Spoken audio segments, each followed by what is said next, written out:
Hello guys, welcome back to the channel.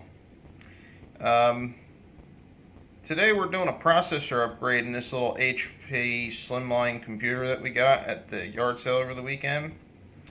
And we're actually going to, already doing a processor upgrade on this. I have that quad-core AMD Phenom, I believe it was a 9750, that I had out of the system that my friends traded in that had this exact same motherboard.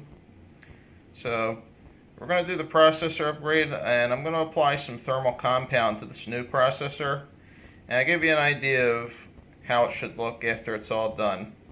So there's the processor. It's already in the socket and seated. I just have to go ahead and apply the thermal compound, and I'll just give you a quick shot, show you guys what it should look like after you apply compound. Now I want to mention that I will be applying this compound with a spreader. So it's going to be spread across the top of the processor. Okay. Now, after you get your compound, thermal paste supply, whichever you want to call it, you should kind of arrive with a result that looks like this. Now, like I said before I cut away, this compound was applied with a spreader. This was not in a, one of those little squeeze tubes where you just squeeze it out.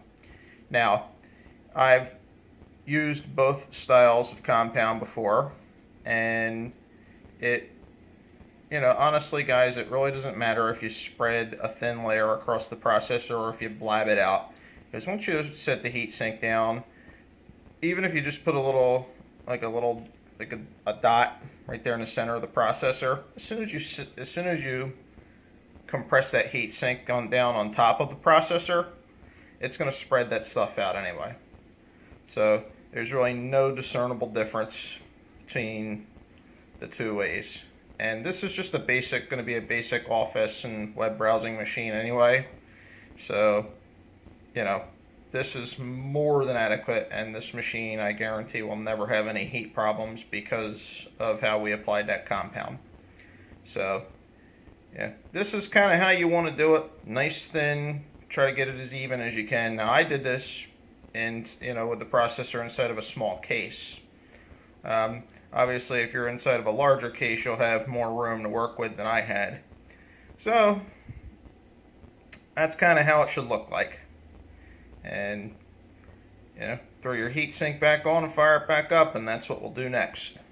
And there you go. It's the AMD Phenom 9750 quad-core processor, and that's what it should look like. We even actually had I did the little Windows Experience Index, changed the little benchmark scores and stuff, and it's at that really low 3.2 number right now, but I have a video card on the way for this machine, specifically for this machine. It's a little low-profile card that'll just drop right in there.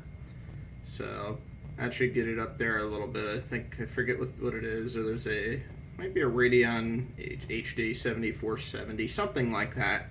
And it's just the right size to fit inside that little case.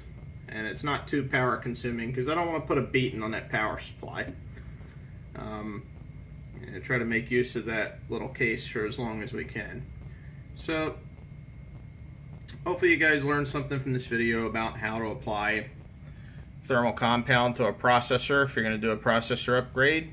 If you enjoy videos like this, please subscribe to PC Lover 81's World. I appreciate you guys for tuning in. Thank you very, very much for watching. You'll have a goody and stay tuned for more exciting videos. Thanks.